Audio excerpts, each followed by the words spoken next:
Então, a EJA é uma política, né, uma modalidade cuja política tem por objetivo fazer com que os sujeitos tenham acesso a um direito, que é o direito à educação, à escolarização, de aprender a ler e escrever num mundo que é para gente letrada, e em grande medida a gente não consegue ter vaga de acordo com a demanda ou chegar nesses sujeitos por conta do local onde moram, por conta de uma questão geracional.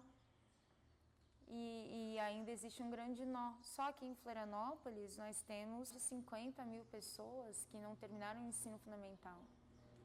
Dessas 50 mil pessoas, a maioria é idosa. Então, de que jeito que a gente consegue fazer a escolarização chegar nesses sujeitos? Que é para que eles lidem bem com a vida. Precisa comprar um medicamento, precisa de um troco, precisa gerenciar a aposentadoria, e isso, claro que eles criam as suas estratégias, mas eles também deveriam ter acesso a isso através da escola, né? Meu nome é Cléo Golatti, tenho 25 anos, estudo História na Universidade do Estado de Santa Catarina e estamos aí quebrando a estatística aí do sistema, né? Bom, eu fiquei sabendo do SEJA porque eu já estava com o desejo de voltar a estudar, só que eu não sabia como que eu ia fazer isso. Eu pensava que assim, bom, eu vou voltar pro Anísio Teixeira no primeiro ano do ensino médio. Só que, tipo, eu pensei, poxa, vai ter gente lá de 18 anos, 16, 17, eu não vou classificar com esse pessoal, né? Eu vou procurar alguma coisa, um supletivo, sei lá, daí eu tentei dar umas olhadas nos supletivos particulares, só que particular precisa de grana, né? E não era a possibilidade de pagar alguma coisa. E daí eu fiquei sabendo do SEJA, eu fiquei sabendo lá no morro mesmo. Tinha uma mulher lá, que ela tava fazendo SEJA, e falou, olha, lá no centro tu pode matar todos esses teus 3 anos de ensino médio em um ano e meio se tu quiser. Eu disse, sério?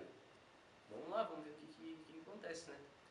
E daí eu fui lá, descobri como é que era, e ingressei lá, entrei lá no SEJA. A minha primeira impressão quando eu entrei lá foi legal, é como se fosse uma sala de aula do ensino médio, só que a maioria da gente é tudo adulto lá. Tipo, e pessoas bem legais, humildes e tal. A proposta, que é a pesquisa como princípio educativo, em prática, do jeito que ela é pensada, ela dá um trabalho enorme. Você precisa estar o tempo todo estudando, porque todas as pesquisas que os estudantes desenvolvem no núcleo passam a ser suas pesquisas também. Você tem que procurar material, você tem que adequar a linguagem desse material à condição de letramento desses sujeitos. Você precisa sentar com o sujeito para que ele leia, para que ele busque interpretar aquele texto e ele construa um texto que seja de autoria e por aí vai. Então, é um desafio diário. Bom, quando eu fiz a disciplina, o meu currículo não contemplava nem a possibilidade de nós termos essa disciplina como uma disciplina optativa. A gente tem percebido um processo que a própria literatura sobre a organização da EJA. Então, você tem sujeitos cada vez mais jovens num movimento de saída em massa das escolas básicas, sejam municipais ou estaduais, enfim, e trazidos para a EJA. Então, o perfil da EJA hoje, principalmente aqui no único que é matutino, é um perfil de sujeito com trajetória de insucesso escolar recente. E esse recente é ano passado. Então, é o sujeito que está na escola também. Eu venho do contexto periférico. De 25 anos, eu estou há 25 anos nesse contexto. E esse daí é o meu lugar de vivência, de fala. Eu moro na Costeira. É um bairro que fica no sul da ilha de Florianópolis. É conhecido bastante pela violência e tal, e pelas coisas que acontecem. Mas é um lugar muito bom de se viver. Muitos meninos, o que faz com que eles venham das suas comunidades com as suas regras e que aqui fique a todo tempo assim, um espaço que a gente tem que ficar de olho, porque a qualquer momento pode se tornar alguma situação. Em contrapartida, a gente procura acolher as experiências que esses sujeitos trazem. O funk, o rap, o gosto pelo grafite, as experiências de vida que eles têm e trazer isso como conteúdo também de escola. As relações que eles têm com as drogas, né? Então a gente desenvolve pesquisa sobre drogadição, temos tido suporte da Universidade Federal numa pesquisa bem interessante, envolvendo a EJA toda. Então a gente também busca estratégias para acolher esses sujeitos. Boa parte dos nossos estudantes, eles já chegam aqui trabalhadores. Eles já chegam trabalhadores. Em alguns casos, eles retornam à escola em função de terem sido barrados numa progressão profissional em função da ausência da escolaridade, né? E os estudantes que nós temos com menos de 18 anos, a gente procura estabelecer um contato com setores de estágio, como o CEE, a Promenor, que encaminham para a atividade de menor aprendiz. Nós precisaríamos de um suporte maior para lidar com a dificuldade de letramento desses sujeitos que chegam com sexto, sétimo ano, oitavo ano completo e às vezes até o seu nome escrevem errado. Então a gente também busca estratégias para acolher esses sujeitos e nós temos um estereótipo muito fechado sobre o que é o estudante da EJA, né? É o do insucesso, é o que não conseguiu, é o fracassado, é aquele que ninguém dá jeito, é aquele que a escola quer tocar fora. Eles têm muitas dificuldades, sim, mas eles também são muito, muito queridos, eles também abraçam a causa, eles gostam da escola, eles gostam dos professores, eles respeitam os seus professores, eles me respeitam. Então a gente tem os casos de encaminhamento de desrespeito, eles são bastante pequenos se comparados com aquilo que acham que esses estudantes fazem, né? Eu sempre fui um aluno mediano. 7, 8 eram as notas mais comuns e quando tirava um 10 ficava bem feliz. Mas eu era um aluno bem mediano. Matava bastante aula, gostava de gazear para jogar bola. Bom, eu fui para a educação de jovens e adultos depois de desistir algumas vezes. 3 vezes desisti do ensino médio. Passei por alguns colégios diferentes. O Anísio lá na Costeira, o Anísio Teixeira, depois eu fui para Getúlio Vargas, depois eu fui estudar lá no colégio ali do centro, ali perto do Morro do Mocotó, ali na frente.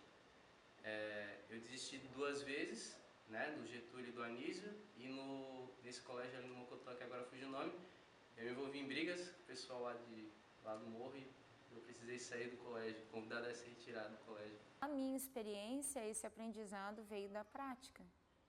E também penso que deva ser um movimento dos profissionais. Você trabalha com um determinado público, numa determinada modalidade da educação básica, você precisa conhecer a legislação. Você precisa ler sobre. Ser professor é uma profissão que vai além da sala de aula, né? Exige um espaço de qualificação que você também precisa buscar. Claro que a sua carreira e a sua carga horária precisam propiciar condições para que você faça isso também. Bom, como eu já estava com 23 anos, já era um pouquinho, não tarde, mas né, é um pouquinho difícil para entrar no colégio regular. Então eu decidi fazer, ou seja, né, o EJA, Educação de Jovens e Adultos. Para as pessoas de periferia que chegam no EJA, eu creio que a situação ela é mais plena, porque a gente vive dentro de um sistema que é peneirado para as pessoas brancas e de elite poderem conquistar as vagas, seja nas faculdades, seja em cursos, dos melhores empregos, e o que sobra para a gente, né? E daí eu entrei no SEJA para poder contrariar tudo isso daí, voltar a estudar. A grande maioria do pessoal do SEJA são pessoas também que abandonaram por diversos motivos o ensino regular. E aí o SEJA é como se fosse uma segunda chance, né? Uma oportunidade. Muita gente da periferia está inserida no SEJA, porque esse sistema que a gente tem, como foi falado anteriormente, é um sistema que limita, né, o pessoal que é inserido nesse meio. E as pessoas abandonam porque elas precisam trabalhar, por elas não quererem estudar. Isso, né, eu acho que não é nem culpa das pessoas, é culpa do sistema mesmo também, que proporciona isso. Porque, por exemplo, para que tu vai querer estudar? O que o estudo vai te dar se quando tu estás no morro tu vê pessoas da mesma idade que não estão estudando e estão fazendo outras coisas, ganhando mais do que o que tu vai ganhar se tu se formar em alguma coisa, e estão andando com carros legais, com coisa da moda e com... Por que tu vai querer isso? Sabe? E o SEJA, ele dá essa segunda oportunidade, que a gente se ligar, quando a gente se liga, a gente tem aquela, pô, tem uma segunda chance, cara, eu posso fazer alguma coisa diferente. Porque mesmo sendo coisas que atraem, a estatística tem para nos mostrar, né? Tipo, a taxa de mortalidade das pessoas que se envolvem com esse tipo de coisa é gigante. E o SEJA deu essa oportunidade, né? De querer fazer alguma coisa a mais e dizer, pô, peraí, tem outro caminho, dá pra seguir por esse lado, não por esse outro lado, sabe? E só coisa boa, né, aconteceu depois do SEJA. Eu vou te dizer que o que me tornou uma profissional mais apaixonada, eu sempre quis ser professora, desde pequena. A brincadeira era de professora e se fosse para brincar de escolinha, eu é que tinha que dar aula ou eu também não queria brincar. Então eu sempre tive isso, eu sempre gostei muito, eu tenho uma família de professores, tanto da parte da minha mãe quanto da parte do meu pai. Né? A licenciatura é muito presente na minha vida desde que eu me entendo por gente, eu acho que até antes, né, da gente ter as memórias bem lúcidas à mente, né? Mas eu gosto muito da EJA porque ela me trouxe a possibilidade de ser desafiada diariamente, porque eu tenho um determinado conhecimento, que é o conhecimento letrado, que é a visão histórica, enfim, mas eu estou todo dia aprendendo porque esses sujeitos têm uma experiência de vida nas mais diferentes áreas que eu jamais vou ter. Então eles me dão a possibilidade de olhar para o mundo com um olhar mais cuidadoso, mas me ajuda a fazer menos pré-julgamentos, a entender que existem outras possibilidades, outras realidades, outros espaços de enunciação e que a escola está muito atrás do que precisa ser. E eu vejo a EJA da rede municipal como um passo à frente no sentido de propor uma outra realidade de escola, uma outra realidade de relação com conhecimento historicamente acumulado pela humanidade, uma possibilidade de você ter um contato mais frequente com seus colegas de trabalho, de você discutir textos, pesquisas de estudantes, situações que ocorreram em sala de aula sob a ótica dos outros saberes, de ter momentos em que alguém vai saber mais de um determinado conteúdo histórico do que eu e que eu posso saber mais do que um conteúdo por interesse, por leitura, por troca, por convívio. Então a EJA te traz amplia esse leque do que é a escola, do que são os sujeitos da escola. E ter essa sensação de que eu posso fazer a diferença para um sujeito, como uma mulher que está aqui, ele diz, nossa, tão jovem, já na coordenação, como uma mulher negra, essas meninas que entram aqui, chegam na secretaria e vem uma secretaria de escola negra, né, com uma auxiliar administrativa que é negra, com uma coordenadora negra, trazer essas questões para a sala de aula, instigar os professores a estudarem sobre, a cumprirem com as responsabilidades de conhecimento legislacional, de pôr essa legislação em prática, né, que você só conhecer e não atuar também não adianta. me instiga todo dia, eu adoro estar aqui. E adentrando na universidade, a partir do SEJA, tudo aquilo que a gente tem e que o sistema ele proporciona pra gente, coloca na cabeça da gente, a gente vai se autodesconstruindo por causa da faculdade. Porque se não fosse a faculdade, a gente não saberia coisas, por exemplo, sobre o racismo ou sobre a identidade negra. Porque essas coisas de identidade negra, o APA, o Dubois, não chego lá. A questão também do feminismo, o abandono da mulher negra, a solidão da mulher negra, isso daí também não chega lá. O ingresso na faculdade tem sido muito bom. E como estudante de história, né, tem que ser ponto de luz esse pessoal aí, né? A gente precisa dizer, não, existem outras vertentes, existem outros caminhos, não é somente por esse lado. E a faculdade ela tem proporcionado esse tipo de conhecimento.